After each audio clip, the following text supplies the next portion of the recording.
Hello, Bachev. Let's get started. And the first game for tonight is certainly by a guy who used to kill everybody a couple of years ago when they used the Sicilian and was white, and he was one of the best guys with a white PC and Sicilians.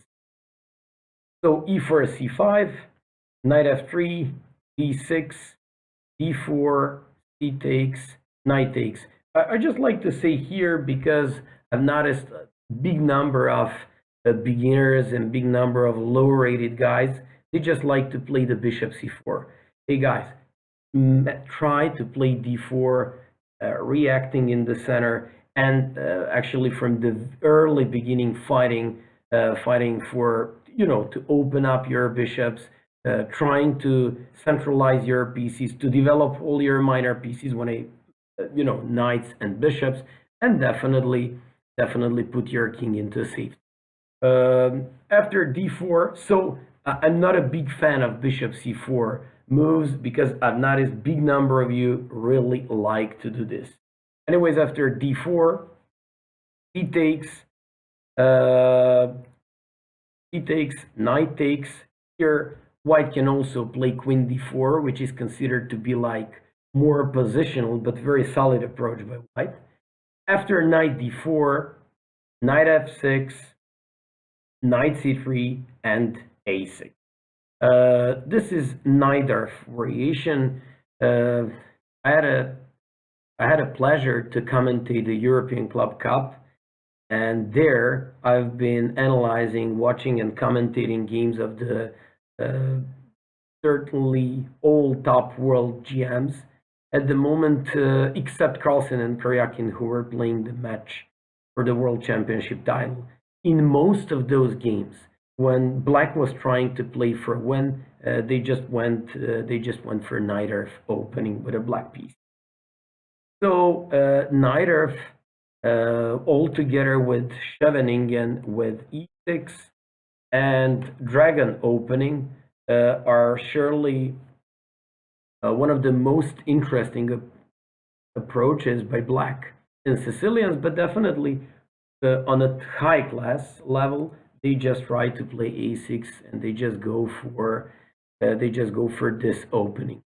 So whoever wants to show some sort of aggressiveness in games, whoever wants to show like high ambitions, he should be going for knight f, and it's the opening. Carlsen used knight f, Kasparov used knight f, Robert James Fisher used it, Topalov, actually Anand, all these ex-world champions used the knight f as one of their major weapons.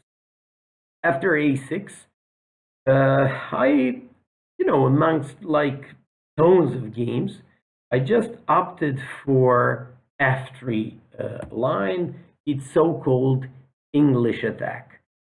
English type of attack against the Sicilian positions is very typical, very easy for playing, and very easy for, it's an easygoing variation for white. They just put a bishop on e3, followed by queen d2, so they set this kind of a battery. They just make a long castle, put a king into safety with the king b1, and afterwards, doing a pawn storm on the king side, cope with g4 and h4, launch the attack. Why, amongst like tons of other really interesting games and possibilities, I opted for this f3 move? Because nearly against every single Sicilian opening, you can go for this variation. It's really good. It's really easy for playing, and you might like this one very, very much. Okay, so let's go for knight f and English attack for white. So f3. Here, white has two options. White can play e5 and e6, like more flexible approach by black. If they go in the game, black went for e6. As usual, I'm not going to tell you the names of the players. So at the end of the game, you'll get this name. After f3, black can go for e6 and e5. Those are two completely different approaches. E6, more flexible, holds the central squares like d5 and f5, and usually bishop goes on e7, and the light square bishop ends on b7 after some b5. On the other hand, neither players, believe it or not, like more e5, even though it creates some, at first glance, light square weaknesses. Well, hello, beautiful. First of all, Dr. Graybill is now a chessbrah, so we have to wish him a pleasant stay with us and hope you're going to enjoy this format of lectures. So even though they play e5, we're now moving to the center, and actually moving to b3. But just like I said, even though they're creating some light square weaknesses like on d5 and f5, the practice has showed that we cannot easily take advantage of these light squares. I see that there is like a big number of comments in the chat room. I guess, guys, you simply couldn't wait for chessbrah to come back. So I'm actually very glad that you're all here with us, and I hope you're gonna enjoy tonight. So after like e5, knight b3, black usually goes for bishop e6. This is exactly the difference between flexible approach, more like Scheveningen type of approach with e6, and this e5. This bishop goes on e6. We play the bishop e3. It's a typical English attack. This bishop goes to e3, queen follows, queen d2, long castle, and that's how white plays. After like bishop e7. Once again, this position has two options. For example, Boris Gelfand is one of the best knight players in the world, likes to play occasionally h5 move. It stops g4 for white, and it stops basically our main idea of doing a pawn storm on the king's side. After queen d2, knight b7, knight d5. This is a special move against such type of position. What makes it so special? Why knight d5? Because, for example, unlike other variations where we're just wait for black to go for b4, here we did not wait at all. We jump on d5 immediately, and we open one very important square, a5. I'll talk about this idea a little bit more. So after knight e5, the most common reaction by black should be bishop d5, he takes d5, g6, bishop e2, bishop g7, and here white goes for a very typical and a strong move that pretty much paralyzes black on the queen side. Knight goes a5. It stops b6 or b5 because eventually the knight can go to c6 and can get a very important square.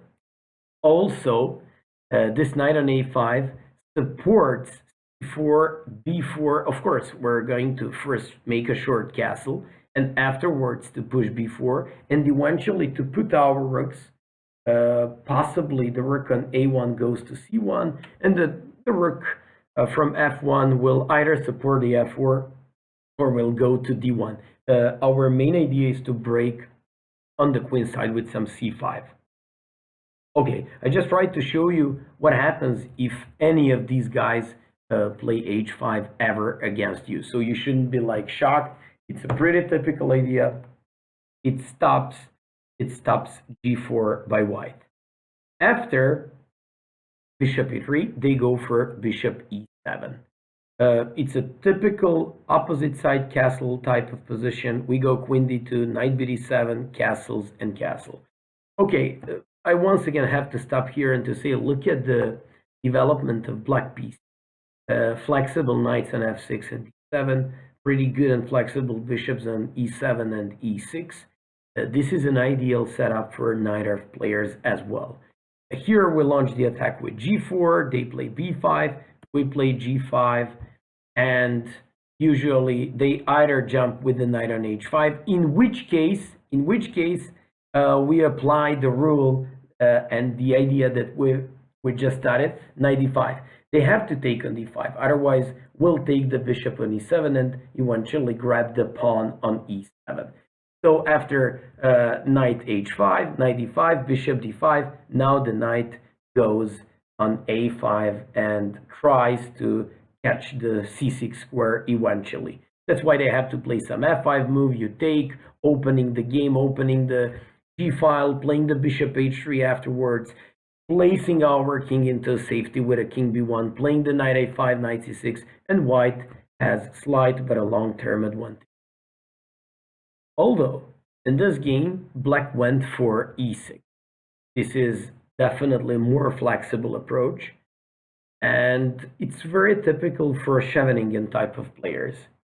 Anand went for bishop e3, black went for bishop e7, queen d2, long castle, short castle, knight c6, and g4. Basically, nothing's changed. Nothing's changed in comparison with the previous position. In previous position, they just had e5 and bishop e6 included with the knight on d7. Here, pretty similar type of position, but you just have to see the knight still stands in the center on d4, and they have problems now to play b5. If they want to play b5, and they do want to play b5, they have to take on d4 first. Of course, I just want to mention to all of you, you can't play simply b5 because the knight is hanging. So that's why you have to take, and we usually capture by bishop. Capturing by bishop gives us, first of all, we're starting to hit the king side with our piece. We still haven't completed our development, and we still want to play and do a pawn storm cope with the g5 and h4. Of course, when they took on d4, they just did it to play b5. So they go for b5. Of course, white is not waiting here either and goes for g5. So I'll have to stop here. This is the first very important position. So far, most of you pretty much more or less knew these ideas, knew for this English type of attack for white, and you were kind of familiar with this type of plan for white and black. Okay, I'll have to tell you here, what are you supposed to do? Okay, Black Albino said, can you give me some advice for bishop on f1? I will, I promise. Just be patient. You're not developing that bishop. You're just waiting for the black's reaction. Sometimes that bishop is going to take the knight on c4. Sometimes that bishop goes on h3. It depends. But just show some patience and I'll explain everything. So after g5, it's black's turn. I've noticed most of lower rated and even medium class players, I even see some pretty good guys, they don't like to push g5. When I spoke to a couple of my students in the past, why don't you simply push g5 here? Because we all know what the idea of English attack is against the Sicilians. They all answered, if g5, knight comes to h5. Well, it's not the end of the world. If the knight comes to h5, actually it's even kind of a bad place for this knight on g5. So knight being on the edge of the board. Actually, this knight on h5 is way better when black pawn stands on e5, because eventually it can go to f4 since it's gonna be supported by the e5 pawn. But here, knight on h5 in a structure when the pawn is on e6 and the light square bishop doesn't stand on e6 is way better for white. So don't even hesitate to push first g5 move. Once again, I'll repeat.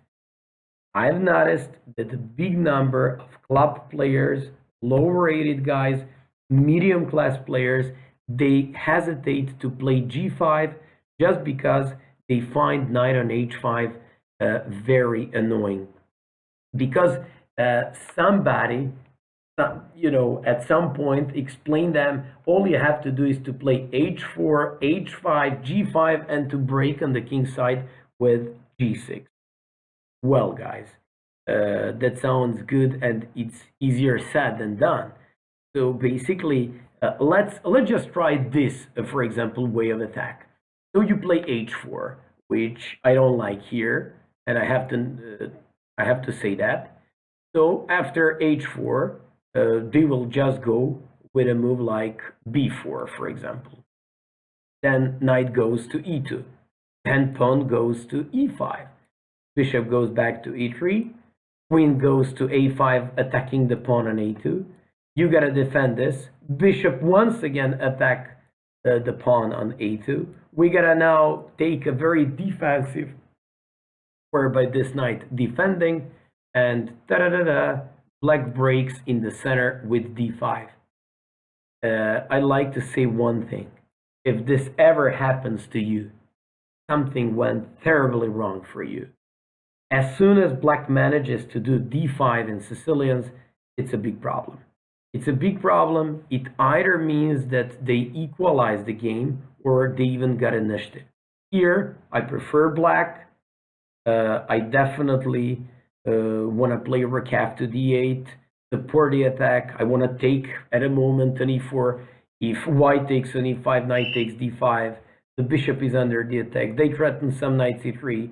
This rook is going to go to b8. Another rook will go on the open d file, and suddenly we're just bad. What am I trying to say? I'm actually trying to say that this h4 is usually very slow for white. Worst case scenario for us could be, okay, let's just wait and give you like all the time of this world to do h5 and g5. So let's say we put the knight back. You now play h5 because you all want to play, for example, h5, g5, and then g6. So after this, let's just say black in this situation goes for b4. You have to go here, and once again, okay, let's just say they go for attack like this. You can't push the g5 now. You can't push the g5 now, and this is one of the problems that most of you confront with. So now you have to put your bishop back to e3, now, or you have to put your rook on g1 to be able to play g5. Suddenly this knight jumps to e5, attacking your pawn, threatens to jump on c4. What am I trying to say?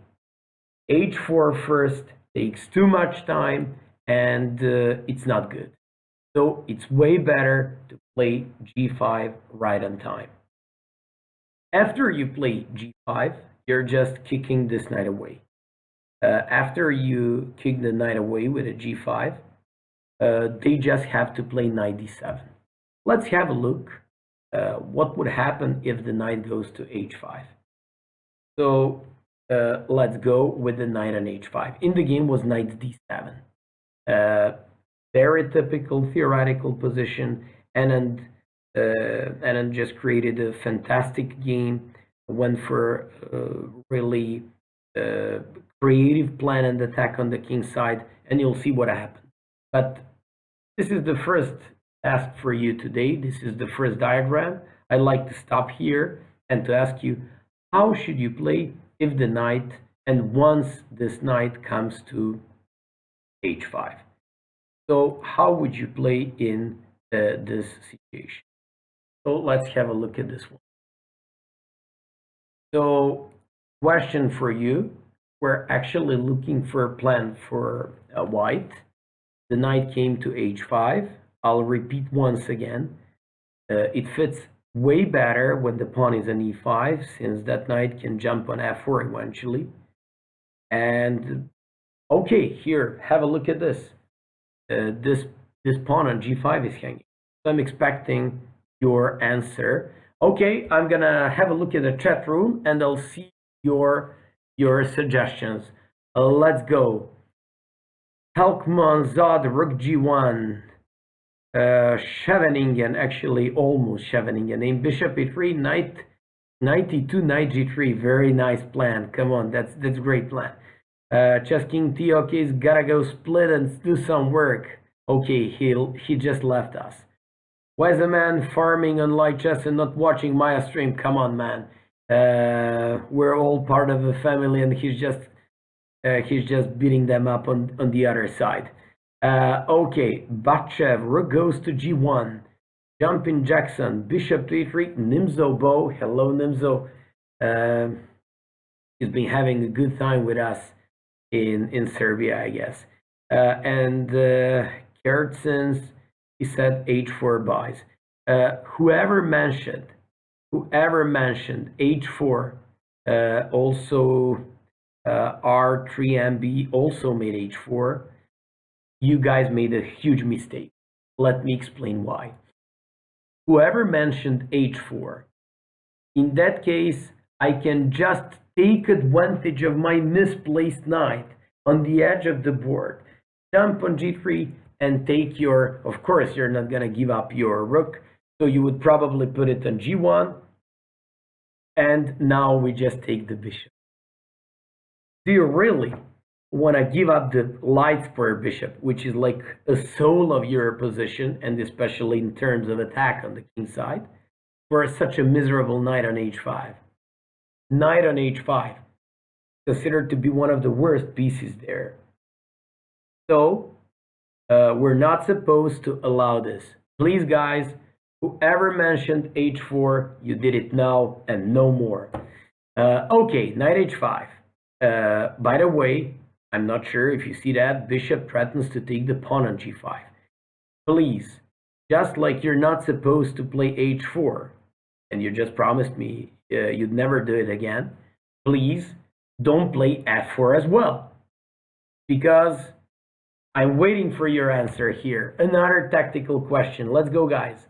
Try to be to show your keen tactical eye and your good tactical skills. Black moves and wins. Let's go, let's go, let's go. Super Patzer, hello. Who's gonna solve this first? Who's gonna solve this first? Let's go. Black moves and wins. Scheveningen says knight f4. This guy knows his stuff. Exactly. He's taking an f4. He's breaking your pawn structure. And in case your queen captures, bishop takes on g5. Now I'll teach you another thing. Many times, and I actually keep repeating that to my students over and over. When you make a long castle, you'll never make a mistake if you put your king on b1. This is one of the reasons. King on b1 is well placed there. It's in safety. It's a good king. It controls the a2 square. It never goes under some checks along the diagonal c1, h6. Please remember that. And I usually teach all my students and saying, whenever you make castle, you'll never make a mistake if you put your king on b1, but you might make a huge mistake if you forget to put it on b1. So basically, watch this out.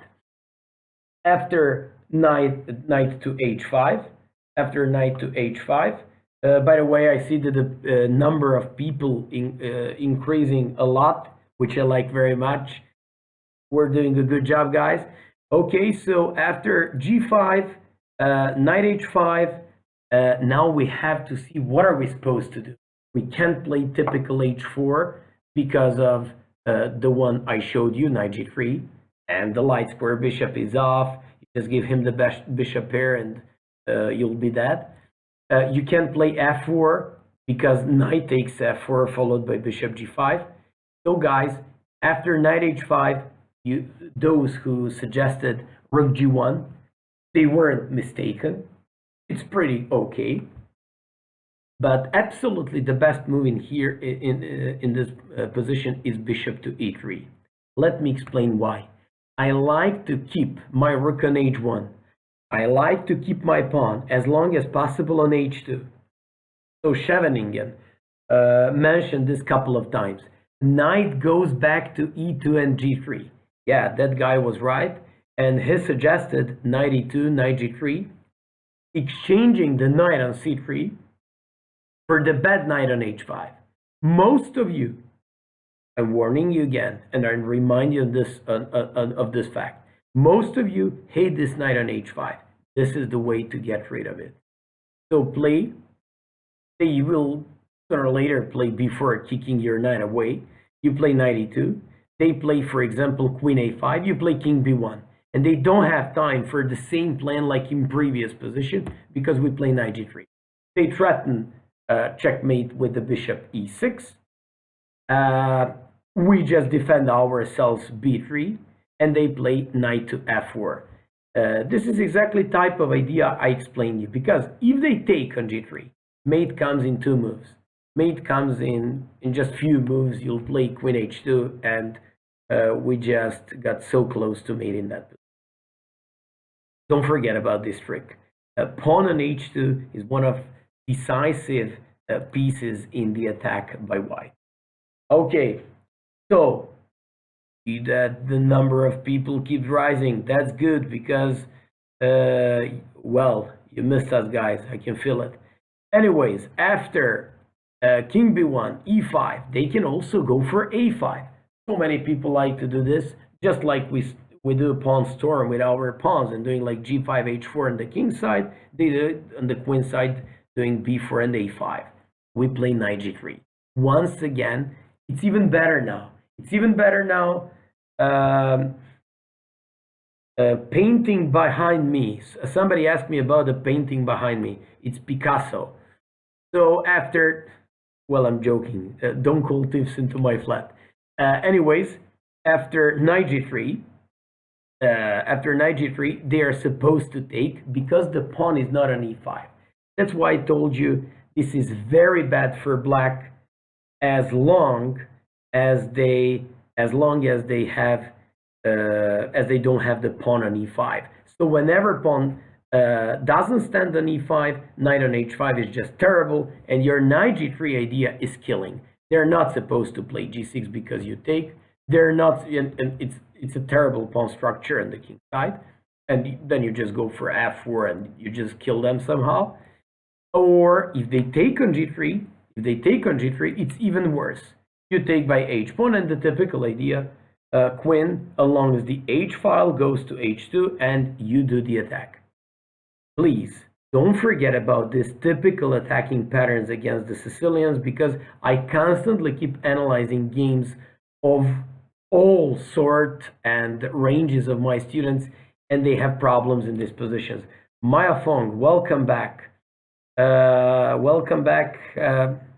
Yeah, we just started this lesson a little bit later than usual, and I hope it's nice because this is more like, actually this is a little bit better time for all of you. Most of you are coming back from your works. Students from they're coming from their universities. Pupils from school. So basically, this is just better. Anyways, after like knight h5, don't forget we play bishop to e3, defending the pawn on g5, and transferring our knight to e2 and g3. Okay, let's go. It's time to check the game. Black went for a very typical knight d7. Knight goes to d7. This knight, in all type of knighter positions, can end up in 3 ways: on b6, e5, and e5. 2 ways are very typical: when the knight goes to b6 or when the knight goes to e5. I rarely see knight going to c5. It's a bad position for this knight. Why on e5? Because from e5, the knight will attack the pawn on f3. The knight will threaten to jump on c4. Why on b6?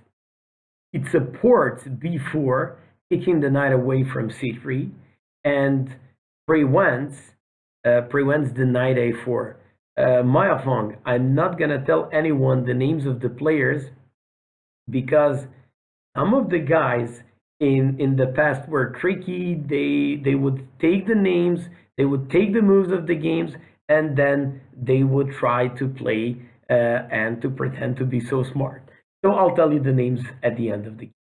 So after knight d7, they just wanna play knight b6 before stopping the knight a4 and doing the typical pawn storm on the queen side. After knight d7, it's our turn. Once again, the pawn is hanging on g5. It's time to play h4. Look, guys, I'm already explaining you this position for more than like 20-25 minutes. And why I'm actually doing this? Because I believe that altogether with teaching you how to attack, I have to explain you the basics, especially against the Sicilian. Sicilian is the most interesting, most attractive, most aggressive opening with the black pieces against e4, and at the same time on high level, apart with Berlin, where even on a high level, people just try to hold white pieces and white players. If they push for a win, they just go for knight. If you remember, even Karyakin in the last game against Carlsen tried to play knight, but Carlsen didn't want to go into knight, and he went with the f3 in the fifth move. That's exactly the best indication how knight and all these Sicilian type of games are really, really good. By the way, I think that we just broke the record of numbers, actually of the number of viewers here. It's 200, which is really nice. So far, the record was somewhere in between like 130 and 150, so this is good. This is good, and it shows that you missed this kind of format lectures. Anyways, after h4, they go rook b8. So many of you mentioned that this is typical Sicilian position. Yes, of course it is. And that's exactly why I'm insisting on explaining you these ideas. Okay, guys, I explained you so many things so far. And for example, you just have to continue here with the attack on the king side. You can't push h5 because bishop takes g5. You can't play f4 because they will break it with e5. So what are you supposed to do? Can any one of you guess? You're not supposed to play bishop e2 because they will play b4. And your knight cannot go back to e2 and go to g3 or f4, launching the attack on the king side. So what are you going to do? I'm expecting your moves. Somebody said that the rook b8 is a weird move. It's not a weird move. It's a typical move. They just go for pawn storm, and they just want to break it at some point with a5, a4, and b3. By the way, whoever plays knight, he knows that one of the major black's ideas is to push the pawn to b4, go with a5, a4, and eventually break it on the queen side with b3. I'm waiting for your move. That's exactly why I gave you this task. I just wanted to see who's learning fast. Just him, congratulations. He said king b1, never a mistake. Exactly. So it can never be a mistake. It can only be a useful one. Of course that Vishy Anand played king b1. Of course that he put his king into safety. And, those are like even measure of precautions at some point, because in case of b4, for example, in case of b4, knight e2, now queen a5 makes no sense since the a2 pawn is well defended by the king on b1. And this queen on a5 even stops the pawn pushing by black on the queen side. And now we can launch the attack on the king side playing knight f4. By the way, probably many of you will wonder why not e5, but then you just win this square, then you just go like this and just kill black with the h5 and g6. Test him, you're Anand. Well, I believe you're just a little bit better than him. Okay, so after king b1, black went for knight e5. Somebody, Bullhousey, said, hey, Maya did a great job commentating on European Club Cup. Well, thank you so much. I appreciate that, and it really means a lot to me. Okay, so here, black has two options. knight e5 or b4. We just checked that the b4 is not anymore that efficient. We play knight e2, and we saw that queen a5 is basically very, very pointless here since it threatens nothing. Even knight on d7 bothers the bishop on c8 to come on e6 after black goes for e5 and trying to go with the bishop e6 after. Wow, 250 guys. Wow, this is really good. This is really good, and I guess it works. Okay, so are we gonna break like more of these records? So after the b4, knight e2, queen a5, what happens if they play a5? Let's go, let's enjoy attacking together. Then the best thing is doing this maneuver. Nimzo said, you did a great job drinking Jaeger during the European Club Cup. I don't know what are you talking about. Come on, this is supposed to be a serious lecture. So bishop e3, defending the pawn on g5, going for h5, and opening up this square for the knight. Very nice maneuvering. It's so nice for white, and this is so powerful to do with the white pieces. After a4, you now go here, threatening knight c6. They now have to defend it with queen c7. Now we go with g6. This is another thing, and another way of launching the typical attack on the queen side, and typical on the king side. Sorry, and why? Because the knight on d7 keeps close this light square bishop on c8. So if they take like this, you'll take the pawn on e6 and win an exchange. If they take by h pawn, you immediately take the h5, breaking on the king side along the h file, and your attack is so dangerous. This is very typical, and I'll tell you how did I, for the first time, learn about this idea. I was analyzing game of one of the best attackers of all times, Mikhail Tal, and he did this g6. So g6 is a great move. g6 is a move that is always possible when the knight stands on d4, eyeing the pawn on e6, and when they simply have to take by h-pawn. In that case, we're just breaking on the king side with h5. Yes, these are scary lines. You've noticed that well. And this is very, very powerful way of attacking the black's position.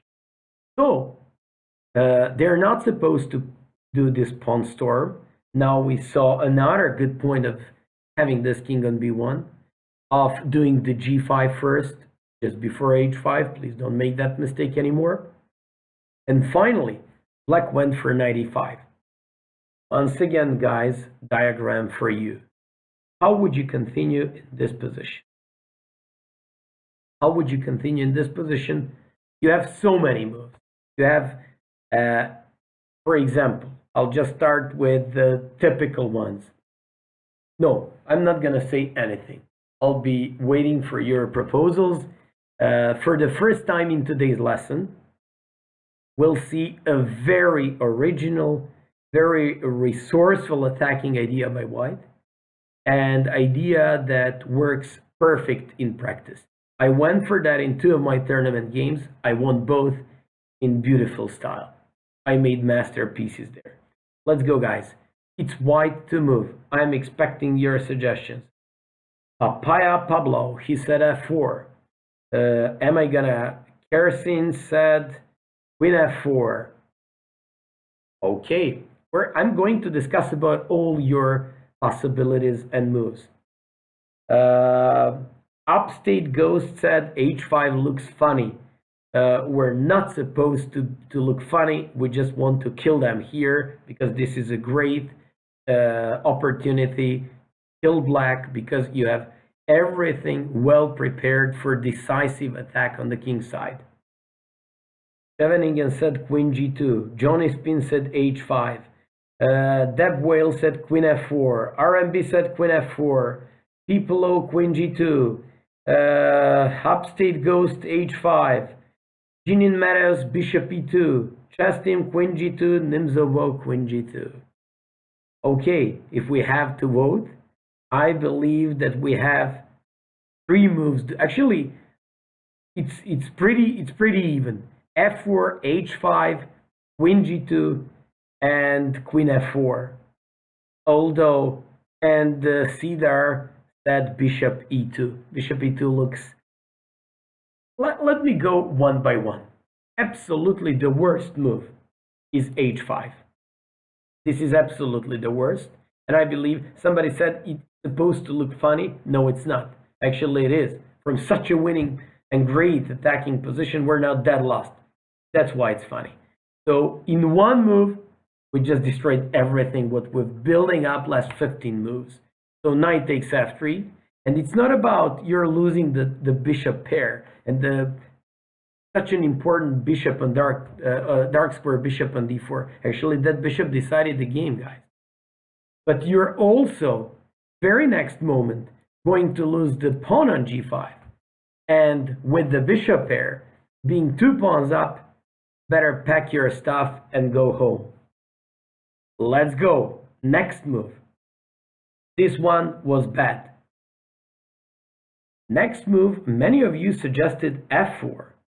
f4 is bad because there they will play knight f3, and whoever mentioned this f4, he made also a terrible mistake because you're just losing a bishop pair. You're just losing a bishop pair. You're not supposed to play like this. You're just losing a bishop pair. Losing a bishop pair in position where you're supposed to attack. Once again, something is wrong with you. So you can't play h5, you can play f4. By the way, they threatened to take the pawn on f3. Whoever mentioned queen f4, he pretty much came up with okay move. You're now threatening to take the knight on e5, obviously, but they will put the queen on c7, control this knight, support the knight c4, and maybe go with the b4. So I'm not even a big fan of the queen f4 as well. Finally, in this situation, all of you, by the way, just one last move. Cedar from Belgium said bishop e2. It looks nice, it looks tempting. In some of these type of positions, it's typical. But unfortunately, you can't go for this one. You can't go for this one because they will just play knight c4, and then you wasted your time with this bishop because you would probably have to give it up. Also, it's not the only possibility. They can also play some queen c7 supporting both knight c4 and b4. And finally, we're getting the point here. Maya Fong said, does bishop pair matter as much as black bishop diagonal? Seems dark square bishop is important, such an important piece. Cannot even imagine attacking on the king side without that bishop. Light square bishop, for example, black albino at the beginning of the lesson asked me, what am I supposed to do with the light square bishop? Keep waiting, because sometimes this knight will jump either on e5 or b6 and will eventually jump on c4. Then you'll take on c4. If you don't touch the light square bishop, you're not going to waste a tempi.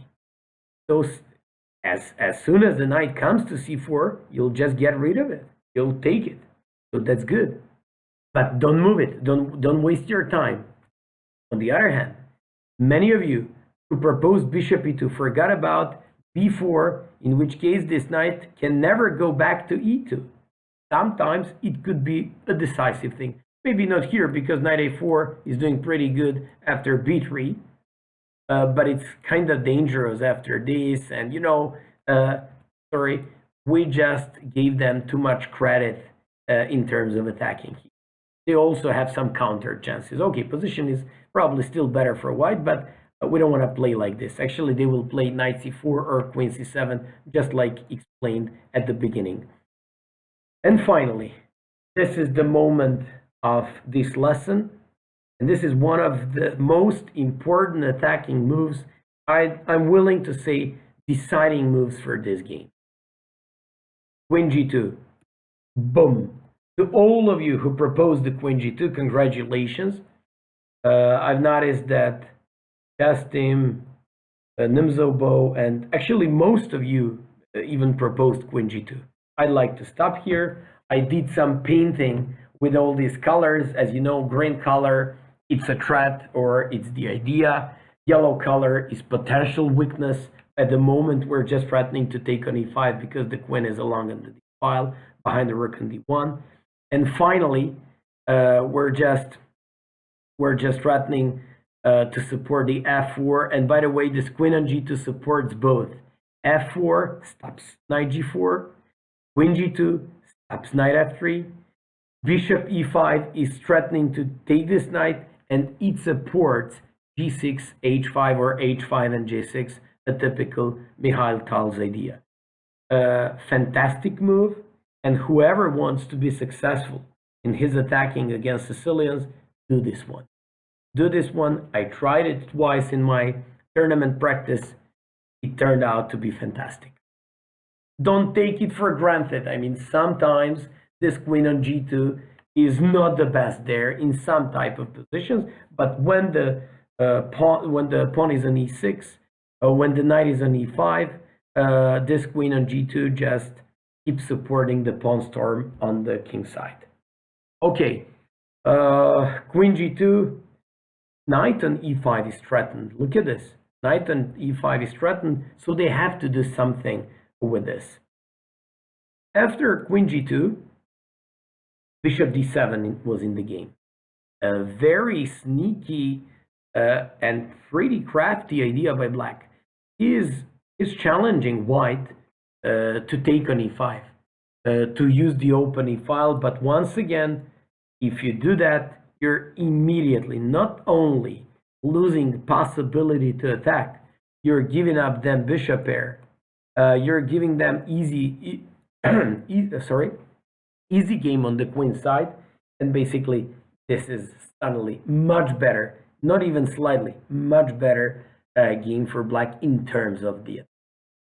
So that's why after bishop d7, we go with a typical f4. By the way, if they played b4, you just take the piece, since the queen on d8 is hanging. They take it, and we capture back by bishop. White would be up a pawn, and he would be much better. Just like I told you, when Anand was at the top of his shape, and when he was world champion, nobody was better than him with the white pieces in such position. He was so fantastic when it comes to calculation. He was so precise. He had so many great games, including this one with the white pieces, so instructional ones. Okay, after queen g2, in the game was bishop d7. Let's go. Bishop d7, kick this knight away with f4. Knight c6. By the way, a question for you. In the game was knight c6. Question for you. If this knight goes to c4, I'll be very, very concrete. Should you take on c4? So this is question for you. Let's learn together. Should you take this knight on c4?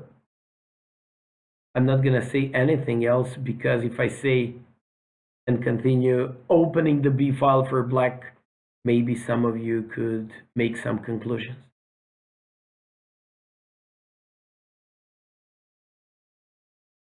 Okay, I keep waiting for your answers. People said, would knight g6 hold? We'll talk about that. Scheveningen said, I think you can. Okay. I still keep waiting for your answers. So open files for black, gives up bishop pair. Yeah, sometimes we do take on c4 when our attack is so promising on the king side.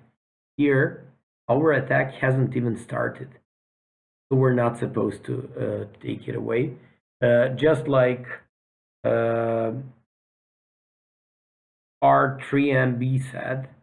He actually mentioned with the bishop c4, you're losing the bishop pair, you're opening the b file, and suddenly your king might find itself under some sort of pressure along the b file. Even if they don't have anything here, even if they don't have anything concrete here, you still open the b file and you give your opponent some counter chances, which is not supposed to happen. And I don't think you should give your opponent a chance to attack and to give them any counter chance.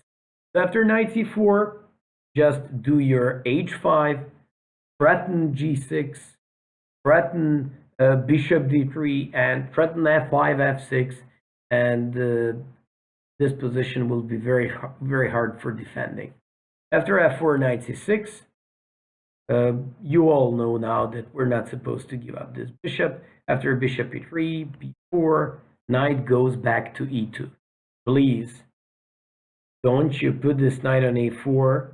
You can make and you can have more of a harm than a benefit when the knight comes to a4. Because after knight a5, the only way to defend this knight is b3, and you're just dead. I don't want to mention that queen d7 wins the pawn on a4. I'll just show you how strong this could be. Tony Cross is now a chessbrah. Hello, Tony. Welcome here.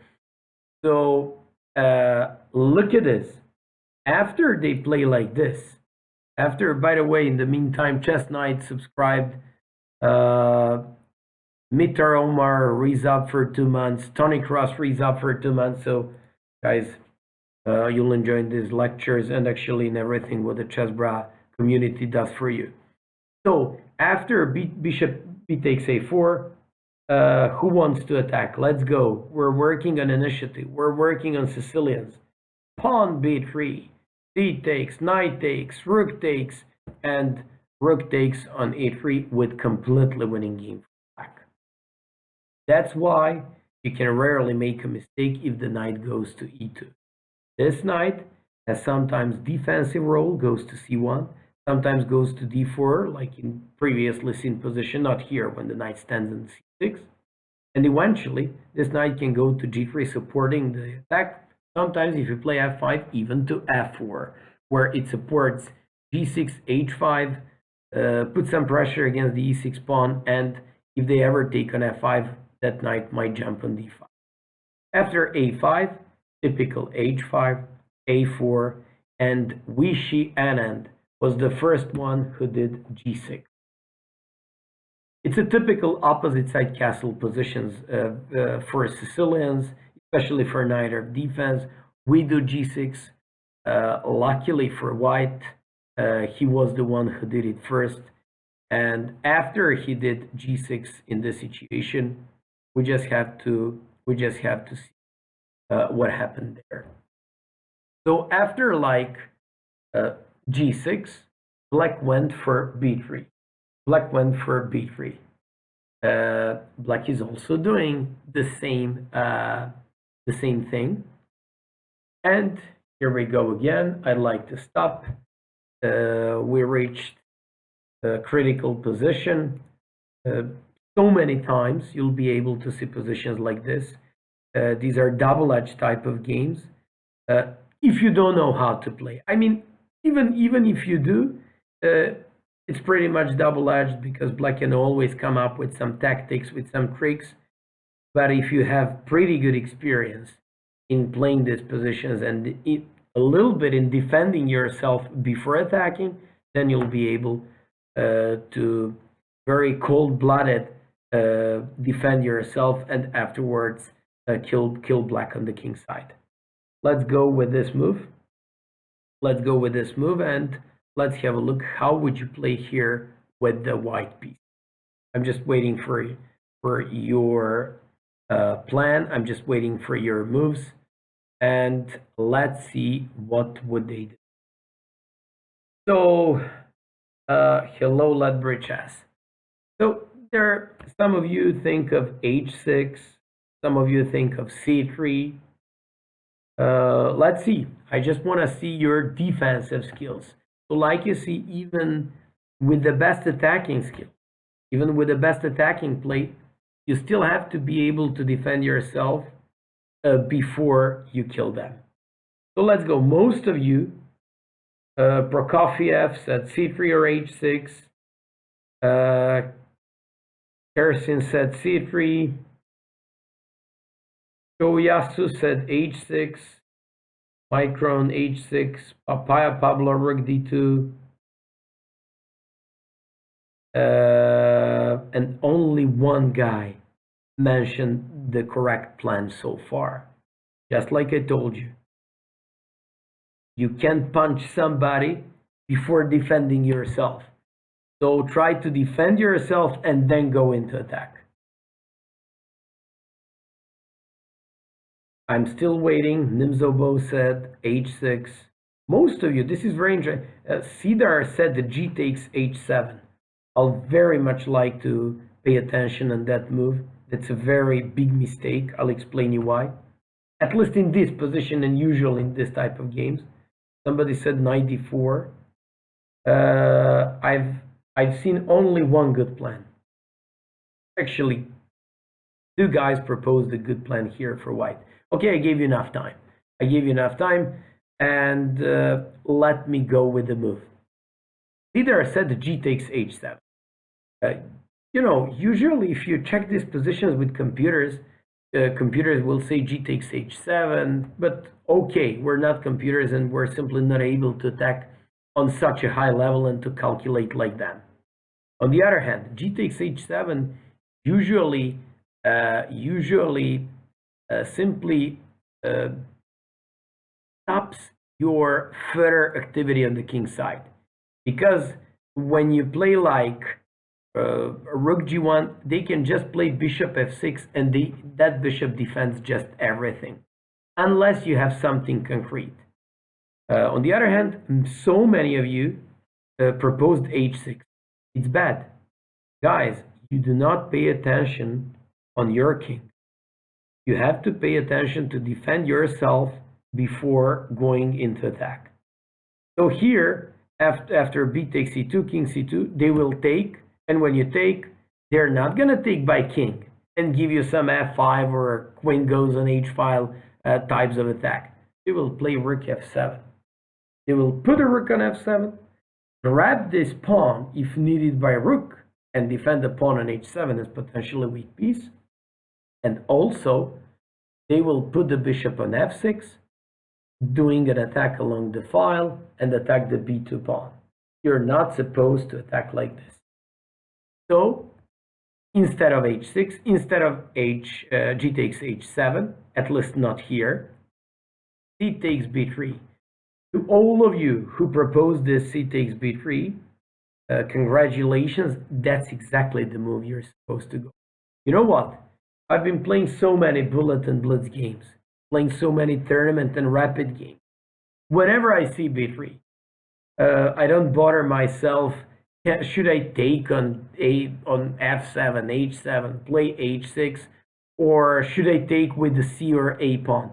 I always take first by c pawn and then push a3. What am I doing? I am closing the b file. So the rook on b8 is absolutely useless piece. I'm closing the a file, playing a3. Now they're pretty much bothered with existing pawn on b3. Now this pawn just stops the further attack by black along the b file. And finally, I just stopped the attack by black in total. So basically, after a3, if they try to do the same, it's a little bit different. If they try to do the same, let's say they play f takes, h takes, and h6, we just go with the knight on c3. What are we going to do? Well, at the moment, I want to play bishop c4, followed by f5. I want to play rook h5, supporting f5, or just increasing the pressure after f5 with the bishop h6 on the h6 pawn. Much better position for white. So I want to break with f5. I want to play rook h5. I want to at some time point play bishop c4. As soon as I play f5, I'm going to threaten to take on h6.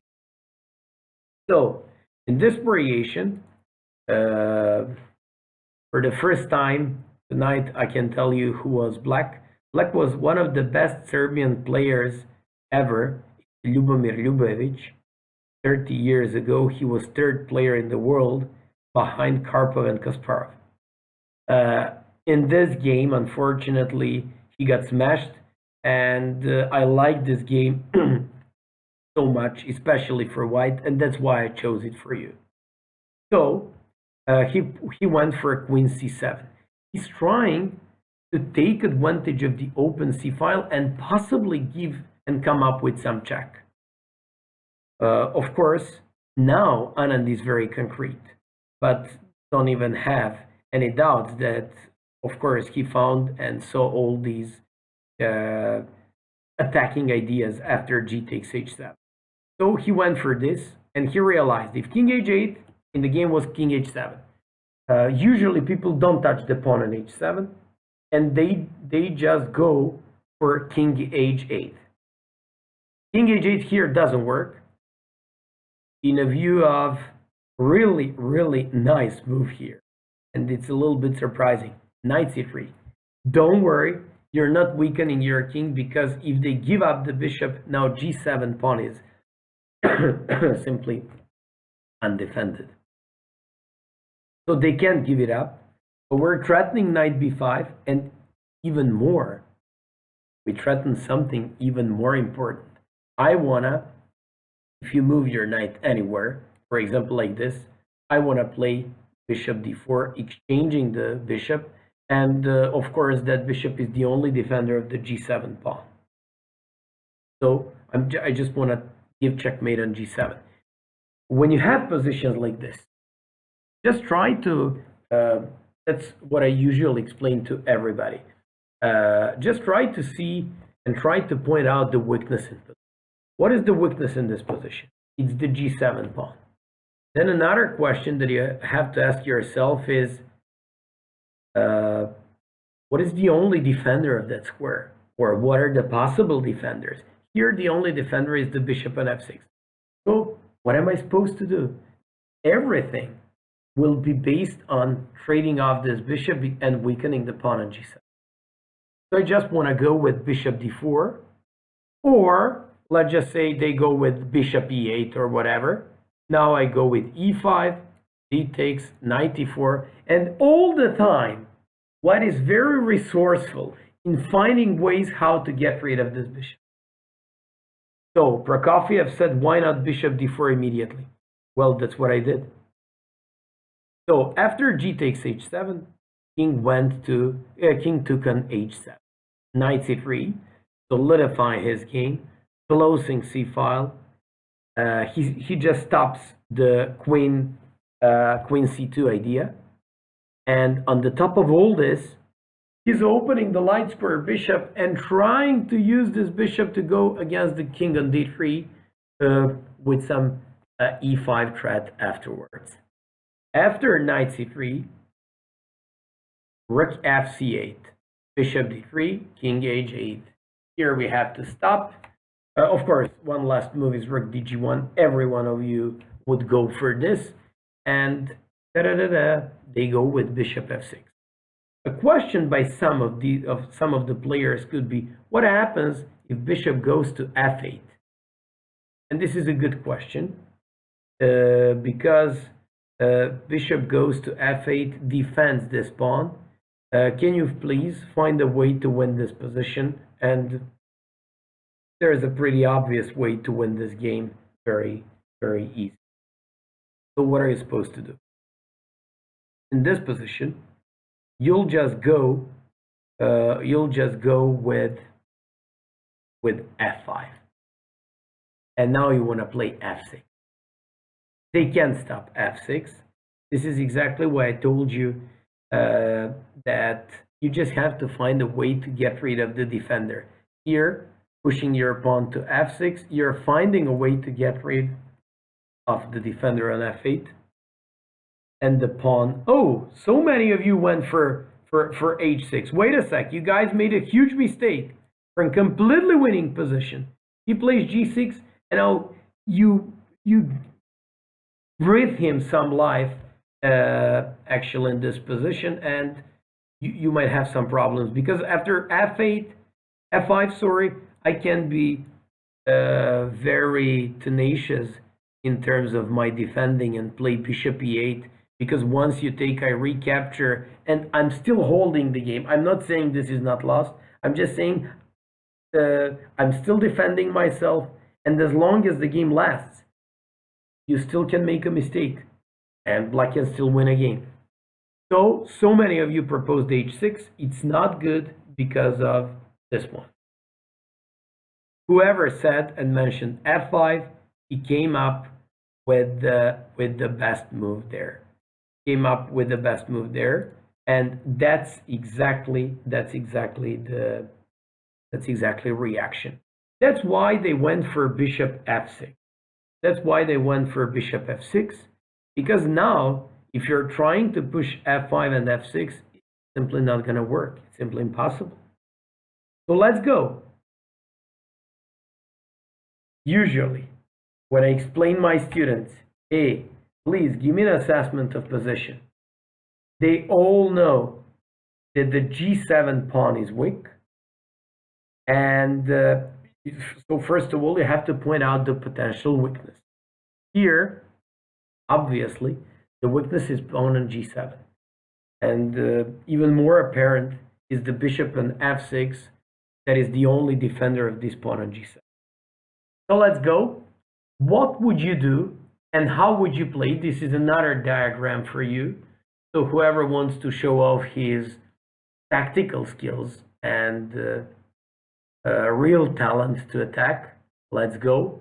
Let's see how did Anand finished his opponent in 3 moves. So this is the last diagram for this game. After this game, I'll show you one more. And after that game, I prepared like 4 diagrams for you, so you can solve them and share your experiences and solutions afterwards with me. Or send me your solutions by email. Let's go. Somebody said yes. Most of you realized that the only defender is the bishop on f6, and most of you said e5, opening up both e4 square for the queen or for knight, getting rid of this.